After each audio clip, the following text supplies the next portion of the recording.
Labdien, mīļie draugi! Prieks jūs satikt Koksnes gadsimtā. Saistībā ar mežiem ļoti daudz tiek runāts par ekosistēmām, kur viens dabas elements ir ārkārtīgi cieši saistīts ar otru, kur katra suga ir pakārtota citas sugas eksistencei. Bet ekonomikā droši vien ir ļoti līdzīga kā dabā. Arī tur sarežģītā miedarbībā pastāv ekosistēma, kur viens vērtību ķēdes posms ir ļoti cieši saistīts ar nākamo. Un par to arī šodien mēs parunāsim ar Latvijas Kokrūpniecības federācijas izpilddirektoru Artūru Bukontu. Sveiks! Sveiks, Artūr! Vienā minūtē, kā tu nonāci meža nozares ekosistēmā? Lēmums tika pieņemts kaut kur starp 8. un 9. klasi, jo mums bija ārkārtīgi pamatīga darbmācība skolā, kur atšķirībā no šodienas, kur man dēls vecākais, piemēram, plānā saplākšanas āģēšanu mācās un atbild ieskaitē uz jautājumiem teorētiski uz papīra, mēs to darījām praktiski. Tā skaitā mēs strādājam gan ar metālu, gan ar koku, un es ļoti ātri sapratu, ka ar metālu man galīgi nepatīk strādāt. Svarāk, koks ir tas virziens, kurā iet. Un tad tālāk jau aizgāja pieredze no ģimenes, kas bija mācījušies tehnikumā, un atlika tikai izvēlēties, uz kuru no viņiem man doties. Tu iet šo ceļu vēlreiz? Jā, pilnīgi noteikti, ka es ietu šo ceļu vēlreiz, jo tā pieredze ir neatsverama. Es negribētu būt daudzu šodienas jauniešu vietā, kuri vēl pēc 12. klases, vēl pēc universitātes īsti nesaprot, kas ir tas viņu aicinājums un tas stāsts, kurā viņi grib būt daļa no.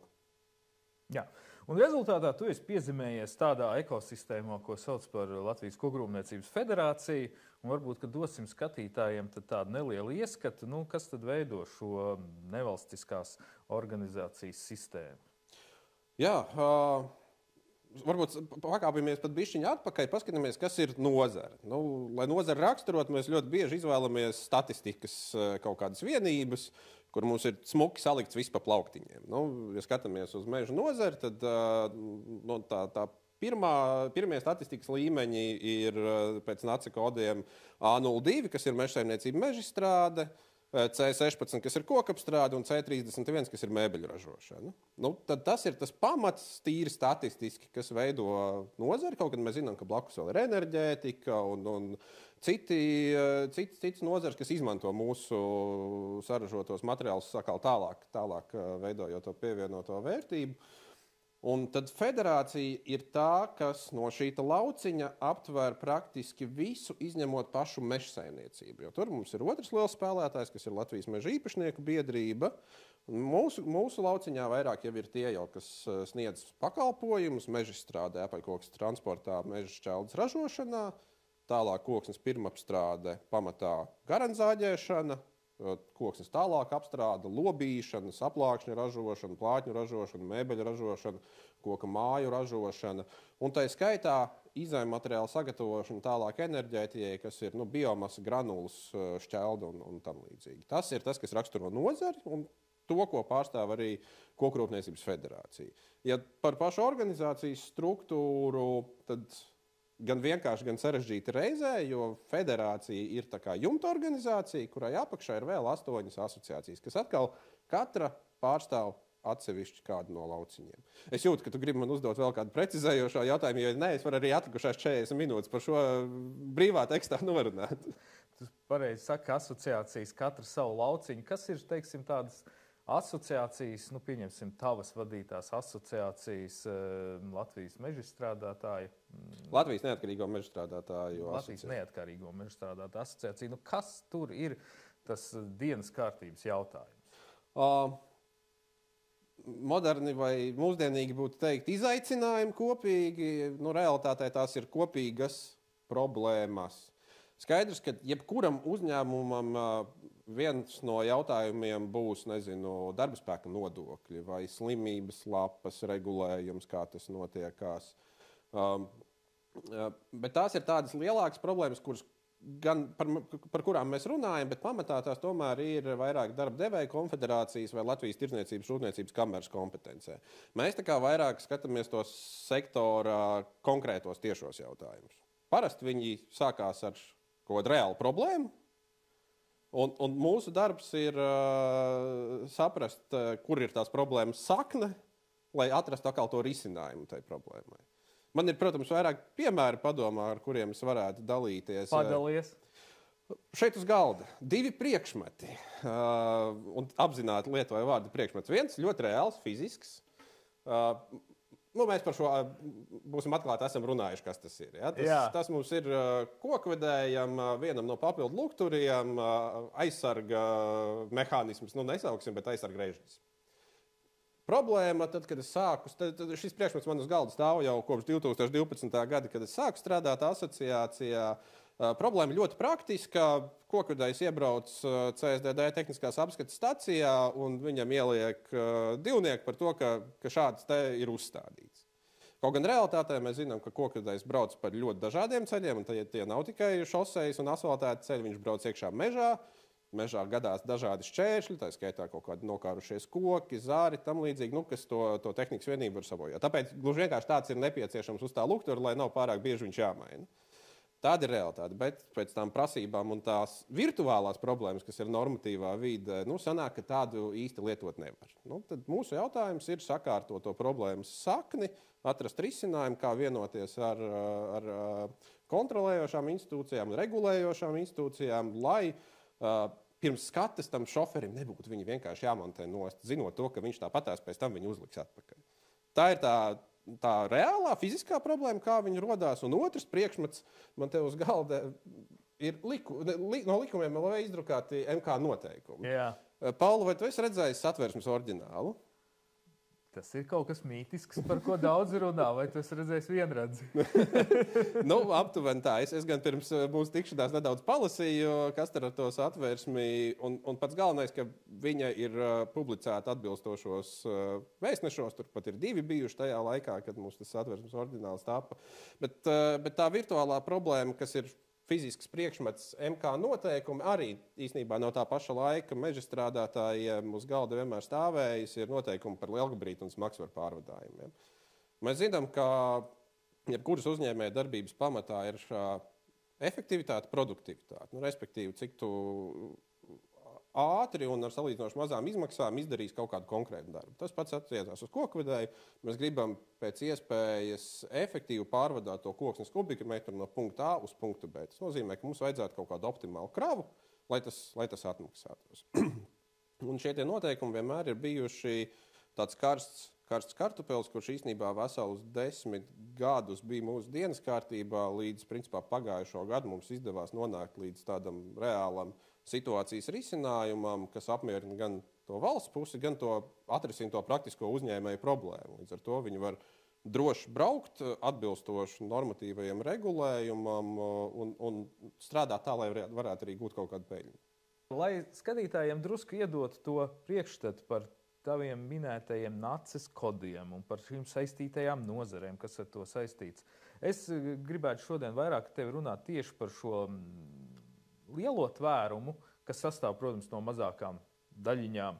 Jo līdzīgi kā dabā, arī tur katrs biologs mācētu mums ar tevi izskaidrot, kāpēc odi, kas mums ļoti riebjas vasarā, patiesībā ir ārkārtīgi svarīgs dabas elements, un ja viņi pazustu, kā tas pa barības ķēdi aiziet tālāk, un galu galā droši vien, ja vienā dienā nebūtu vairāk odu, visticamāk arī cilvēka eksistences momentā tiktu ļoti būtiski apdraudēta.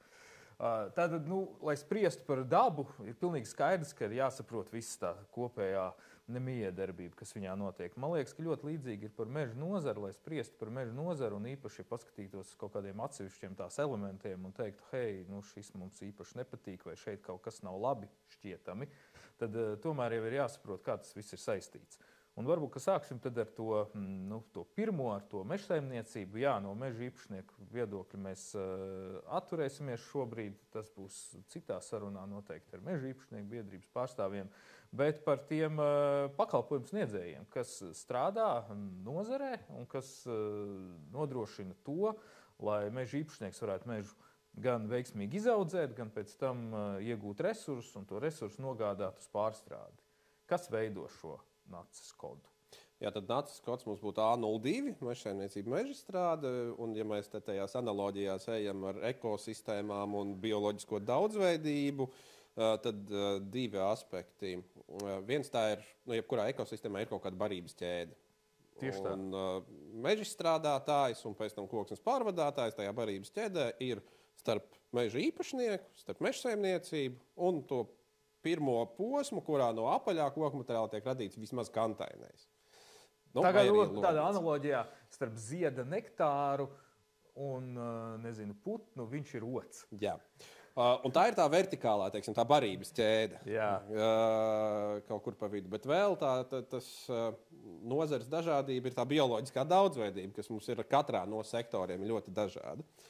Mežstrādē un apaļkoksnes pārvadājumos var izdalīt vairāku tipu uzņēmumus, kādi Latvijā ir izveidojušies. Viens varētu būt tas visvieglākais tīrais pakalpojumu sektors. Tu esi uzņēmējs, tev pieder konkrētas tehnikas vienības, tev ir kompetence, arī tavos darbiniekos ir kompetence, kas māca ar šīm mašīnām strādāt. Un tava galvenā rūpe ir uzturēt šo kompetenci un šo tehniku kārtībā, kā arī meklēt, kam to pakalpojumu sniegt. Un tad tu tikai darbojies uz pakalpojumu. Tev mežs nepieder, tev nepieder zāģētava, tu strādā tikai uz šo te lietu. Tā ir viena forma. Tad mums, protams, ir daudz, sauksim tā, daudz nozara, tas varbūt pa skaļu, bet viņi darbojas vairākās nišās. Tad mums ir gan tādi, kuriem ir gan mežstrādes pakalpojums, gan kokvedēji, apaļkoksnes pārvadājuma pakalpojums, gan šķeldes ražošana. Meža šķelde ar to domājot, ka mēs zinām, mežos esam redzējuši tās lielās kaudzes, kas pēc mežstrādes atliekas tiek sakrāmētas konkrētu laiku noturētas, lai tas mitrums pazūd un tādā brīdī tiek sašķeldots. Tad nāk jau nākamais līmenis, kas ir nedaudz sarežģītāk, jo mēs zinām, ka tas pakalpojumu tirgus tāpat tas ir ierobežots. Un īstenībā tā lielākā peļņas iespēja ir uz lielāku risku. Un lielāks risks ir tad, ja tu sāc jau darboties arī ar cirsmu pirkšanu, izstrādi un pēc tam jau realizēšanu. Ne tikai pakalpojums, bet tu kaut kādā brīdī kā uzņēmējs jau kļūst par tās koksnes īpašnieku tajā posmā. Tā ir viena sadaļa, un tad trešie, kas jau ir vēl vairāk attīstījušies, tiem jau ir gan tā pirmā daļa, viņiem pieder kaut kāda meža īpašuma, kaut kāda koksne, viņiem ir tehnika, un beigās viņiem arī paši ražot. Un tos mēs mēdzam dēvēt par tādu pilnu cikla uzņēmumiem, kuriem ir visi šie posmi, arī viņu kontrolē, bet tas nenozīmē, ka viņi nepērk kaut kur no āras kaut kādā brīdī vai no pakalpojumu vai resursu vai tam līdzīgi. Tas par to mežstrādes pirmo posmu. Tur mums šobrīd Latvijā ir 3200 uzņēmumi, un tagad es nedaudz pašpikošu, jo tie cipari ir diezgan iespaidīgi. Īstenībā mežsaimniecībā un mežstrādē ir nodarbināts vairāk kā pusi no nozares darba spēka. Kad 20,000? Jā. Tieši tā, 20,000, kas ir pietiekoši daudz. Protams, tur ir dažādas formas. Mēs esam kā tipiskie darbinieki, mēs esam kā individuāli komersanti, jo mežsaimniecībā ir daudz pakalpojumu, kurus neveic ar tādām lielām tehnikas vienībām, bet to dara vēl joprojām ar roku darbu. Ko nozīmē roku darbs? Nevis mašinizēts, bet mehanizēts. Jaunaudžu kopšana. Stādīšanā mēs zinām, ka mums jau attīstās tehnoloģijas, kur to var izdarīt ar efektīvākām mašīnām, nevis ar stādāmajiem stovriem vai tam līdzīgi. Bet tas viss ir procesā. Kā saka, kamēr mums vēl nav pat uz ceļiem pašbraucošas mašīnas, nav ko cerēt, ka mežā mums būs tāda infrastruktūra, lai tur varētu to visu darīt tīri digitāli tikai un vienīgi. Kaut gan, protams, digitalizācija ir liela stāsta daļa šeit arī. Tur ir arī visi motorzāģi strādājošie operatori mežos, protams. Viena lieta, ko noteikti ir būtiski saprast, ja mēs skatāmies uz to statistiku, mēs sakam, klasē A02 mežsaimniecība mežstrāde strādā 20-22 tūkstoši cilvēku. Statistika skatās uz uzņēmumu un viņa reģistrēto pamatdarbības veidu. Skaidrs, ka tajos 22 tūkstošos ieiet tikpat labi uzņēmuma vadība, administrācija, grāmatvedība, lietvedība, loģistikas darbinieki. Tas nav tikai pamatprofesijas, ar ko mēs saprotam meža mašīnu operatoru vai kokvedēju vadītāju. Tie cilvēki, kas ikdienā strādā konkrētajā uzņēmumā, kura pamatdarbība ir šī joma, mežsaimniecība, mežstrāde vai pēc tam tur kokapstrāde. Tieši tā, par profesijām parunāsim varbūt nedaudz vēlāk. Lūk, un tad viņi ir sagatavojuši materiālu, kas nonāk tālāk jau šajā nākamajā kodā, nākamajā ailītē, kas ir kokapstrāde. Jā, ir nevienmēr nonāk īstenībā. To jau mēs arī zinām, ka ir kaut kāda daļa no apjoma, par ko sabiedrība pietiekoši bieži arī runā un pamatot, kas no meža pa taisno nonāk ostā. Arī tā mēdz būt. Un tur ir, protams, divi skaidrojumi. Viens ir tirgus, ja kāds vienkārši spēj samaksāt par to tavu resursu vairāk nekā tu pats esi spējīgs samaksāt, jo tev pēc tam klients par produktu nesamaksās tik daudz.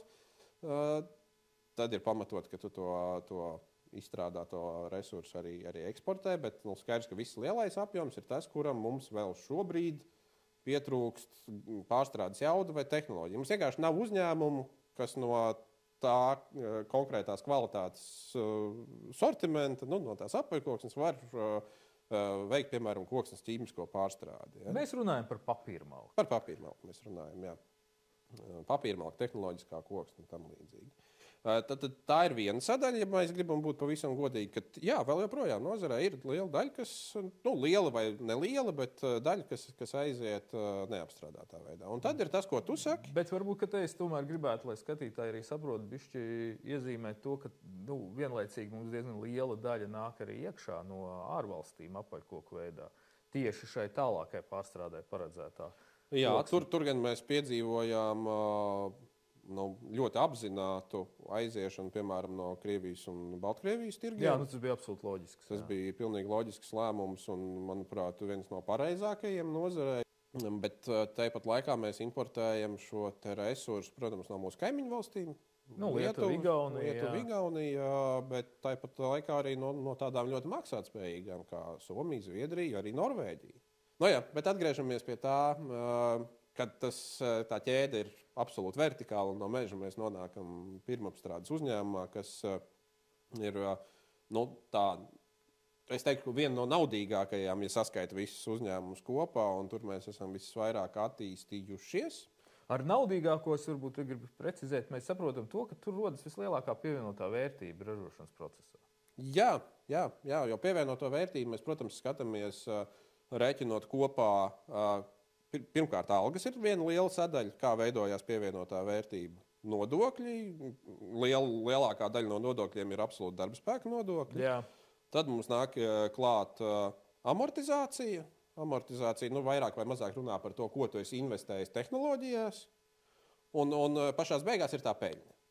Bet tas viss kopā, tas ir tas, ko mēs ikdienā mums vajag ražot produktus ar augstu pievienoto vērtību. Tas nozīmē, ka mums vajag, lai uzņēmums var samaksāt lielas algas, attiecīgi liels darba spēka nodokļus, un viņam vēl paliktu nauda, lai viņš iegrūst iekšā tālākā attīstībā.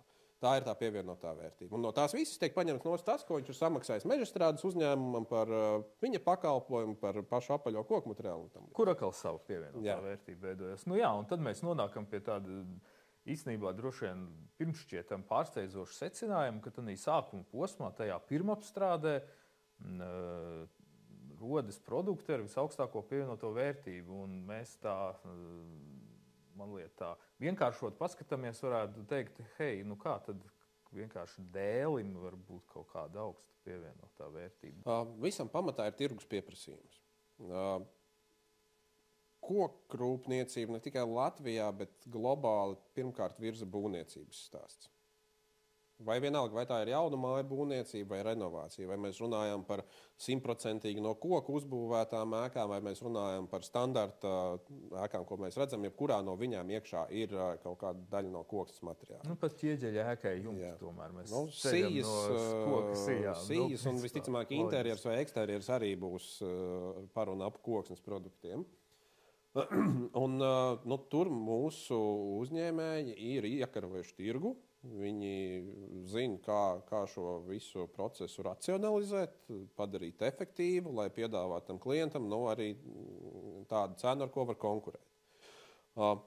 Tā ir mūsu niša. Igauniem tā ir vairāk jau šo prefab vai jau gatavo koku māju stāsts. Lietuvieši ir nokoncentrējušies uz mēbelēm, bet īstenībā tur arī tāda tāda šaubīga situācija, jo viss ir likts, kā saka, viss solis vienā groziņā. Nu, tā varbūt līdz galam nevar teikt, bet tur ir ļoti liela IKEA ietekme. Un, kā mēs zinām, IKEA jebkurā brīdī to var izlaust rokas tā, ka no tevis nekā pāri tur vairs nepaliek. Jā, un nepavēlti, tāpēc, ka viņi nokoncentrējušies uz mēbelēm, kas pamatā tomēr tur ir plātņu mēbeles, kas tiek gatavotas no skaidām, šķeldām un tādiem koksnes materiāliem, tad tā ir tā mūsu iespēja, ka mēs Lietuvā faktiski nopērkam, es tagad negribu samelot, bet laikam jau absolūti lielāko daļu zāģbaļu. Jā, no importa Lietuva mums ir līderos. Kā sadalās varbūt šī pirmapstrāde? Tagad runāsim par pirmapstrādi, jo, ja mēs labi zinām, ka trauks ir pilns, gan tad, kad viņā saliek 3 lielus akmeņus iekšā, gan tad, kad ieber oļus, un tad vēl ieber smiltis, un beigās ielai ūdeni, un visos šajos stāstos trauks ir pilns, un mēs gribam paskatīties tomēr uz tādu pavisam pilno trauku. Par tādiem patiesi lieliem mēs varētu nosaukt 20 līdz 25 uzņēmumus no 2300 uzņēmumiem, kas tajā industrijā vispār darbojās. Kā sadalām? Pirmkārt, sadalās pēc produkta, kas attiecīgi, ko viņi ražo šie uzņēmumi. Kas attiecīgi arī sadalās tālāk jau, ko tad viņi pērk no tā meža īpašnieka, kāda veida sugu, kāda sortimenta un tā tālāk. Viens ir skujkoka zaļmateriāla ražotāji, kas ir absolūti tas lielākais. Tās ir tās sīs, par ko mēs runājam, kas jau kā dēlis var būt gala produkts. Tas var būt starpprodukts, ja gala produktā tev ir grīdas dēļ, vienalga terasē vai vēl kaut kam, kas ir vēl evalēti, kaut kāds profils viņiem piešķirts, viņi ir žāvēti, viņi varbūt ir impregnēti, apstrādāti. Tā ir tā viena tā lielā daļa. Bet, otra, kas ir mūsu īstenībā arī bioloģiskā daudzveidība nozarē, ir tas spēks mazie un vidējie koksnes pirmapstrādes uzņēmumi. Savulaik mēs vienmēr teicām, ka nav tāda pagasta, kur nebūtu vismaz viens gaters. Kaut gan mēs, protams, industrijā zinām, ka gaters tas nav pareizais nosaukums, jo tā ir konkrēta viena iekārta kokapstrādē. Vertikālais lenzēdis. Latviski mēs teiktu kokzāģētava, jā. Bet vertikālais lenzēdis ir bijis cits. Jo viņi ir divi, gan horizontālai, gan vertikālai, gan sapārotie, platlentes, šaurlentes. Par klasiskais gaters tomēr ir šis. Jā, klasiskais ar tādā veidā darbojas. Jā. Tie arī ir 1 stāv un 2 stāv, cik es atceros no skolas. Labi. Bet atgriežoties pie tā, šie uzņēmumi, skaidrs, ka viņi nevar konkurēt ar lielajiem, ražojot to pašu produktu. Viņiem tomēr ir jāiet kaut kādās nišās. Pirmā niša tie ir specifiski izmēri, mazas partijas. Tā ir tā viņa priekšrocība. Nākamais ir visi tie sortimenti, kas varbūt nav interesanti klasiskajā būvniecībā, kas ir arī starpprodukti. Piemēram, apsi. Ļoti interesants produkts. Pirmais, kas mums liekas asociējās ar apsi, tā ir pirts. Protams. Un tur mums ir pietiekoši daudz labākais materiāls lāvai. Spēcīgi uzņēmumi, un saprotam, ka pirts nav tikai latviešu tradīcija, tā ir interesanti gan tepat Baltijas valstīs, gan reģionā, un tur viņi strādā un konkurē. Vēl no apses tiek ražot tāda lieta kā koka kāti, instrumentu kāti. Liela daļa Eiropas strādā ar latviešu instrumentu kātiem, pat to neapzinoties. Jo skaidrs, ka mārketings ir mārketings, un pēc eksporta izplatītājs tur uzliek savu zīmogu. Tie ļoti plaši pazīstami arī vācu lielveikalu tīkli, kas tos izplata. Olimpiskajās spēlēs šie paši apskati ļoti labi izskatās karogos. Tas nezināju. Tas ir arī viens no faktiem. Tālāk mēs aiziesim pie iepakojuma vai paletes.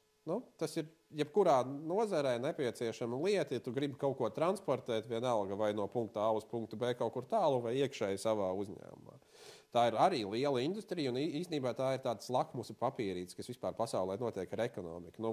Vajag paletes vai nevajag? Ja preces tiek kustinātas pa pasauli, tad vajag paletes. Ja preču kustība samazinās, paletes loģiski. Tad tie ir vieni no pirmajiem, kas saprot, ka tūlīt būs lielās ziepes. Un šobrīd ir tā ar to preču kustību pasaulē. Bet tur mums ir pat tiešām ļoti daudz dažādu uzņēmumu, un mēs redzam, ka lielie paliek lielāki, un mazajiem paliek, protams, arī vien grūtāk, jo arī tā palete, viņa var būt gan lielais apjoms standartizētas, kā Eiropalets, mēs zinām, gan arī tādi nestandarta produkti. Un par bioloģisko daudzveidību šeit, par paletēm runājot, mums ir Baltika bloka, piemēram, absolūti unikāls uzņēmums, kas tajā vienkāršajā it kā paletes konstrukcijā piedāvā šo te, sauksim to par briketi vai ko no skaidras un līmes, ko liek iekšā, lai nebūtu jāliek tas koku lucītis, kas atkal ir no pārstrādātiem dažādiem avotiem nākusi koksne. Tā kā tāda sadarbība, miedarbība. Es jau gribētu zīmēt viņu vertikāli un horizontāli, bet īstenībā viņa ir krietni tāda trīsdimensionāla vairāk. Un kā sadalās gan apjoms, teiksim, pēc apgrozījuma, gan apjoms pēc darba spēka? Starp šiem lielajiem es saprotu, ka tie visvairāk ir pēc apgrozījuma, lielāko īpatsvaru veido savukārt pēc darba spēka, kas ir šajos Latvijas reģionos pamatā. Mazie gateri, tur atkal mazie vidējie uzņēmumi visvairāk cilvēks nodarbina. Precīzi ļoti grūti ir novilkt to līniju. Es pieminēju tos 20 uzņēmumus, tad viņus tur vajadzētu analizēt atsevišķi, bet tā ātri pieliekot, es teikšu, ka 1/3 no darbiniekiem strādā lielajos uzņēmumos un 2/3 ir šie mazie un vidējie. Tas ir tas pamats. Otrādāk mēs varētu griezt no efektivitātes viedokļa, respektīvi, cik cilvēks mums vajag, lai pārstrādātu 1 kubikmetru koksnes. Lielajiem tas skaitlis, protams, būs mazāks, jo viņiem ir jaudīgas līnijas, kur daudz kas notiek automatizēti, līdz ar to tas cilvēku skaits ir mazāks, bet tāpat laikā, protams, viņam tam cilvēkam vienkārši var samaksāt krietni augstāku atalgojumu līmeni.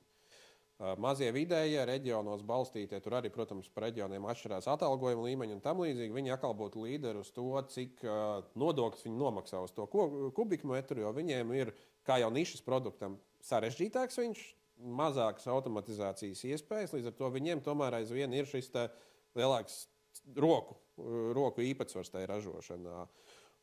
Bet savukārt tas līdz ar to nes to, ka vairāk cilvēkiem tajā pagastā vai ciemā ir alga no šīs uzņēmējdarbības. Tā mēs to varam skatīties. Tā kā, ja gribam dalīt pādu šajos, neēdušajos, mēs to varam darīt proporcionāli, es teiktu, 1/3 pret 2/3 pēc nodarbinātības. Kaut kur līdzīgi varbūt pēc arī kopējā, pievienotās vērtības. Turpat varētu būt atžgārnāk tas skats, bet tad ir jāvar vaļā prezentācija un jāiet pa cipariem un daudz detalizētāk. Jā, un tad vēl ir šī ūdens sadaļa, ja pavisam maziņie mikro galdniecības, mazie varbūt individuālie uzņēmēji ar ūdeni, es domāju, šajā gadījumā nevis vienkārši kā ūdens, kad sarunā saka, lai ūdeni, kam tas vajadzīgs, bet tieši otrādi ūdens arī kā pamat vispār elements visai dzīvības pastāvēšanai. Es to saucu par saistvielu, zināmā mērā. Arī varbūt tā ir lielāka viskozitāte kā ūdens, bet tomēr neaizmirstam, ka meža nozare ir arī daļa no mūsu kultūras un tradīcijām. Tā skaitā darbs ar koku un koksni ir viena no šīm lietām, ar ko mēs identificējamies. Manas sarunas sākumā pieminētā darbmācība. Vistipiskākais produkts, materiāls, kas skolās tiek apstrādāts, viņš ir koksne. Viņš ir silts, viņš ir salīdzinoši viegli apstrādājams. Mazāk arī traumatisma riski un tam līdzīgi, bet par to mēs varam vēl ar arotbiedrību padiskutēt noteikti, kā tur ir ar darba drošību. Piemērs kaut vai par šiem skolānu mācību uzņēmumiem. Varbūt kāds jau to ir sarunās ar tevi pieminējis, bet... Nav vēl, bet laba tēma. Es ātri minot varētu pateikt, ka 90% no šiem projektiem ir saistīti ar kaut kādu produktiņu, ko tas skolēns izveido no koka. Skaidrs, ka viņa pamatdoma ir iemācīties tās uzņēmēja darbības lietas, kaut kādas normatīvas, kā tas viss, cik tur maksā izējuma materiāls, kā tur jāaprēķina nodokļi, kā tas viss jāuzskaita, kāpēc tam ir jāiesniedz atskaites. Tā ir tā lieta, ko viņš iemācās, bet tajā pašā procesā viņam vajag kaut ko izgatavot. Un ļoti, ļoti bieži tiek izmantot tieši koksne kā pirmā izvēle. Bet tas ir brīnišķīgi, jo tas nozīmē, ka bērni uz to skatās kā uz loģisku materiālu, ar kuru šeit Latvijā ņemt un strādāt. Jā, un uz to skatās arī pieaugušie, jo tā individuālo komersantu stāsts ļoti bieži ir saistīts ar tiešām augstas vērtības produktiem, kur varbūt tie koksnes kubikmetri nemaz nav tik daudz iekšā, un varbūt tā skulptūra vai tas galds ir tikai viens visā pasaulē, bet viņi atrod tās nišas un tos pircējus, kas tiešām par to ir gatavi maksāt ļoti, ļoti lielu naudu. Un cilvēki, kas prot šo lietu darīt un ar koku strādāt, Latvijā ir pietiekoši daudz. Tā ir tā saistviela, kas varbūt to industriju sasaist ar sabiedrību vairāk nekā mūsu vēlme parādīt, cik nozīmīgi mēs esam kā tautsēmniecības vai nodokļu maksātāji. Evolūcijas teorijā ir tā, ka katra suga, katrs elements tiecas uz attīstību un no tā veidojas sarežģītāki organismi. Kā ir meža nozarē un šajā kokrūpniecībā? Mums uz mazajiem, vidējiem un arī pavisam mikro individuālajiem darboņiem ir jāskatās kā uz evolūcijas procesā esošām vienībām. Tad mazajam ir kaut kad jāizaug par lielo, jo citādi viņam nav nākotnes. Vai tomēr tās nišas ir tādas, kuras ir un būs un ir vajadzīgas, tā sakot, kā bioloģiskās daudzveidības elements? Atbildi uz šo es arī paņēmu līdzi. Perfekti. Pasaule mainās nepārtraukti, un tas nav nekas jauns, ko kāds no klausītājiem vai skatītājiem te tagad uzzinās. Un tāpat laikā patiesība ir tā, ka ir pamatlietas, kuras mums vajadzēs vienmēr. Tas ir jumts virs galvas, tas ir siltums. Koksne, kā materiāls mēs zinām, ir atjaunojums resurss, lai arī kāds gribētu pārliecināt, ka nafta ir dabai draudzīgāks vai gāze, piemēram, ja neskait varbūt biogāzi. Mums būs ļoti daudz jaunu izaicinājumu, par kuriem mēs šodien vēl nezinām. Bet mūsu mērķis ir pēc iespējas vairāk aizstāt šos fosilos resursus, jebkurā no sektoriem. Un tam mazajam uzņēmumam viņam ir jāskatās gan uz to savu produktu, vai gadījumā viņš nav kaut kur iesprūdis, jo viņš ir tuvāk tam standartizētajam produktam, jo viņam laika gaitā paliks grūtāk. Tur ir tikai viena izvēle, vai nu palikt lielākam, un caur to kāpināt to savu rentabilitāti, vai arī meklēt absolūto nišu. Un tās nišas var būt tiešām dažādas. Un prieks, ka pēdējos, es teiktu, 2-3 gados mēs vienu pēc otra dzirdam jaunus investīciju projektus, gan lielus, gan pavisam maziņus.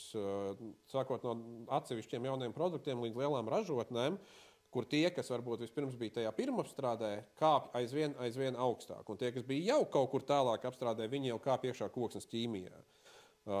Tas ir tas, kam ir jānotiek, bet vēlreiz, paša sākums ir no izaudzēt mežu, no apaļā dabūt kantaino, un tikai tad mēs varam domāt par visu pārējo. Tā kā tam sākumam ir jābūt, jebkurā gadījumā. Tas ir tas pamats, lai varētu augt tālāk. Atceramies, cik mēs vispār dzīvojam tādā neatkarīgā valstī. Tas ir īsts laika sprīdis, un konkurējam šobrīd ar visiem tiem, kas ir Eiropā un apkārt pasaulē. Tieši tā, no amēbas zilonis arī izveidojās miljardiem gadu laikā. Bet mēs tagad to trešo sadaļu, mēbeles. Jo parasti jau cilvēkam tomēr mēbele pirmšķietami asociējās ar to visaugstāko pievienoto vērtību, tāpēc, ka tas ir tāds ļoti skaidri saprotams gala produkts. Paskaties, skaistais galds. Kā viņam var nebūt vērtība? Viņam ir viņa. Kāds ir mēbeļu sektors Latvijā? Pirmkārt, ja par mēbeļniekiem, es te tagad citēšu dažus no viņiem, neatceros, kuru konkrēti, bet tās bija aptuveni tāds, ka pasaulē tu diez vai dzirdēsi kaut ko par latviešu dizainu vai kaut ko tam līdzīgu. Parasti mēs zinām, tur itāļu dizains, skandināvu dizains, tas ir kaut kas ar kādu vērtību klienta ausīs. Latviešiem iet grūti nevis ar dizainu radīšanu, bet ar dizainu pārdošanu. Tāpēc loģiski tie biznesi specializējās uz ne tik ļoti uz to pārdošanas daļu, kā uz to savu kompetenciju kaut ko saražot. Respektīvi, ja kāds skandināvu dizainers izdomās ārkārtīgi sarežģītu, liekti līmētu krēslu ar tur nezinu vēl kaut kādiem elementiem, ļoti liela iespējamība, ka kā pirmo ražošanas vietu viņš izvēlēsies tieši Latviju, tāpēc, ka šeit cilvēki māk to izdarīt. Un tas ir mūsu know-how, tas ir tas, ar ko mēs konkurējam. Jo nav jēga mēģināt pārliecināt pasauli par kaut kādu mūsu unikālo. Mums ir jāpārliecina tā niša, kas ir profesionāli, par to, ka mēs spējam izdarīt to, ko viņi ir iecerējuši vai izdomājuši. Otra liela industrijas sāpe, tas varbūt ir arī kaut kāds mantojums no iepriekšējiem periodiem, ir tā individuālie komersanti vai mazās galdniecības, kas aizvien ir iesprūdušas kaut kur, bet viņas ir iesprūdušas nevis tāpēc, ka viņas pašas tikai tā un vienīgi sevi redz, bet ka mēs kā patērētāji. Mēs pirmkārt skatāmies uz ciparu. Tas ir tāpēc, ka mums varbūt arī neesam tik bagāta sabiedrība, lai varētu uzreiz iet pie jautājumiem par dizainu un kvalitāti. Mums vispirms vajag funkciju un cenu.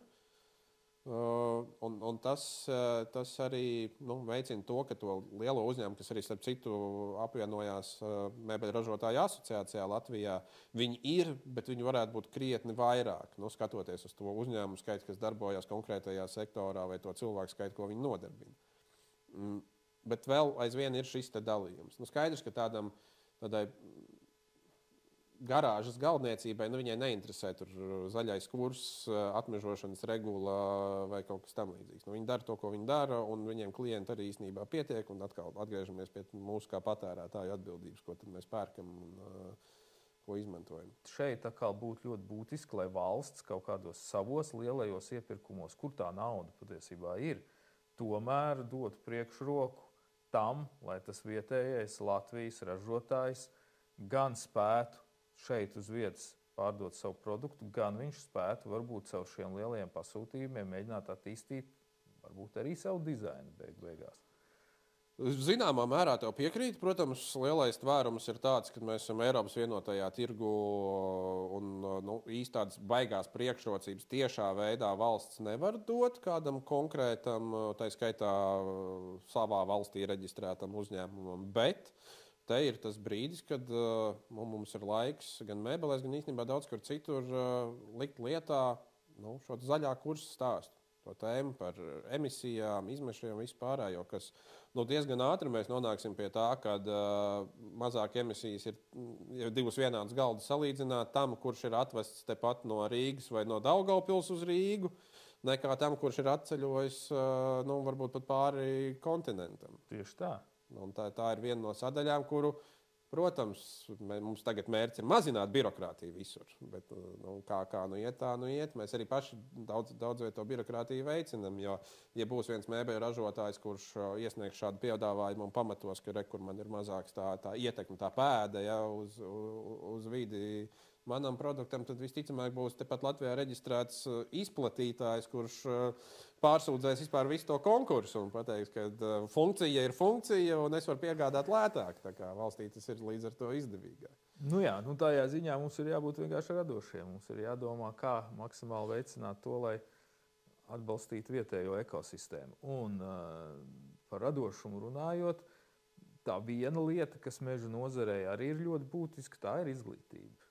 Un tur ir savukārt, mēs to saucam laikam pie saistītajām nozarēm klāt liekam, kas ir meža nozares profesiju apguves kalves.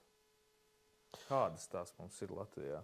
Jā, tu ļoti labi iezīmē par tām saistītajām nozarēm, jo skaidrs, ka statistiski izglītības sektors nekad neieskaitīsies mežsaimniecībā, kokapstrādē vai mēbeļu ražošanā, bet tādā personīgā līmenī šīs izglītības iestādes, vienalga vai tā ir skola ar kaut kādu ievirzienu kokapstrādē vai mežsaimniecībā, vispār izglītojošā skola, vai tas ir tehnikums, koledža vai universitāte, es viņus tomēr tos, kas darbojas tajā lauciņā, uzskata par mūsējiem. Tas, man liekas, ir ļoti būtiski, lai mēs varam arī to industrijas vajadzību pirmkārt aiznest uz skolu, un tā skola arī sajūtās vajadzīga tai industrijai ne tikai kā vieta, no kuras pasmelties kaut kādus jaunos darbiniekus, bet gan tie cilvēki, kas tur strādā, ir iesaistīti. Tā kā jā, mums ir dažādas stratēģijas dažādos izglītības sektoros. Ja mēs runājam par mežsaimniecību, mežstrādi, tad tehnikuma līmenī mums tur ir tikai viena izglītības iestāde, kas ir Ogres tehnikums, pati galvenā vienīgā, un mūsuprāt nav prātīgi valstī. Tā ir dārga izglītība no īstenošanas aspekta, nevis no tā cilvēka aspekta, kas iet mācīties, jo tur ir budžets, 100% budžeta vietas. Bet mēs neredzam, ka mums vajadzētu vēl kaut kur veidot vēl tādu infrastruktūru bāzi. Tur ir savi izaicinājumi, bet par to varbūt atsevišķā sarunā. Citreiz, protams. Un tad mums ir pietiekoši daudz profesionālās izglītības iestādes visā Latvijā, kas izglīto gan mēbeļu galdniekus, gan kokapstrādes iekārtu operators, arī restaurātors, arī jau individuālā amatniecības meistarus. Tepat Rīgā mums ir izcila skola, Rīgas mākslas mediju tehnikums, koku un metāla mākslas nodaļa. Tas ir kaut kas unikāls, ko viņi dara ne tikai Latvijas līmenī. Tas ir tāds tiešām izcils piemērs. Un tā plūsma, protams, no jauniešu puses uz šīm skolām ir. Mežsaimniecība ir populārāka, kokapstrāde varbūt ne tik. Bet ir, un tās skolas darbojās. Redzam, ka augstākajā izglītībā ir liela konkurence. Tēma zaļais kurs, koksne kā atjaunojamais resurs un šo te naftas resursu aizstāšana. To ir sadzirdējuši zinātnieki un pasniedzēji, lektori, profesori. Mēs redzam, ka, ja mēs iepriekš varējām runāt tikai par Latvijas Biozinātņu un tehnoloģiju universitāti, kā to, kas pārstāv meža nozares augstāko izglītību, mēs ļoti labi redzam, kā Rīgas Tehniskā universitāte iet tajā tēmā iekšā. Mēs ļoti labi redzam, kā Vidzemes augstskola runā par koksnes būvniecību. Un varbūt tas ir labi. Izglītība tā jau tikai viena šķautne. Mēs paskatāmies uz tiem ļoti dažādajiem uzņēmumiem, kas sniedz savukārt pakalpojumus. Tā skaitā arī mežstrādes uzņēmumiem, servis, tehnikas pārdošana, detaļu piegāde, viss kaut kas pārējais, galu galā degviela. Ja? Tad mēs nonākam līdz kokapstrādē, kur tāpatās ir atkal uzņēmumi, kas nodrošina tehnoloģijas, kas nodrošina pakalpojumus dažādus. Un tas viss patiesībā sasumējas kopā vienā daudz lielākā apjomā, nekā mēs varam saskaitīt tikai tā brutāli 3 naci kodus un pateikt, ka te beidzās nozara. Jā, bet mēs arī brutāli skaitām tālāk. Mēs tos 3 naci kodus saskaitam, ieliekam iekavās un sareizinām ar 2. Tā ir vienkārši pieņemts rēķināt tiešo un netiešo nodarbinātību, respektīvi viena darba vieta nozarē nozīmē, ka apkārt nozarē ir izveidojusies vēl vismaz viena darba vieta, kas apkalpo to. Līdz ar to no 40,000 mēs nonākam līdz 80,000, kas no 880,000 nodarbināto Latvijā ir kaut kādi 9%. Ja?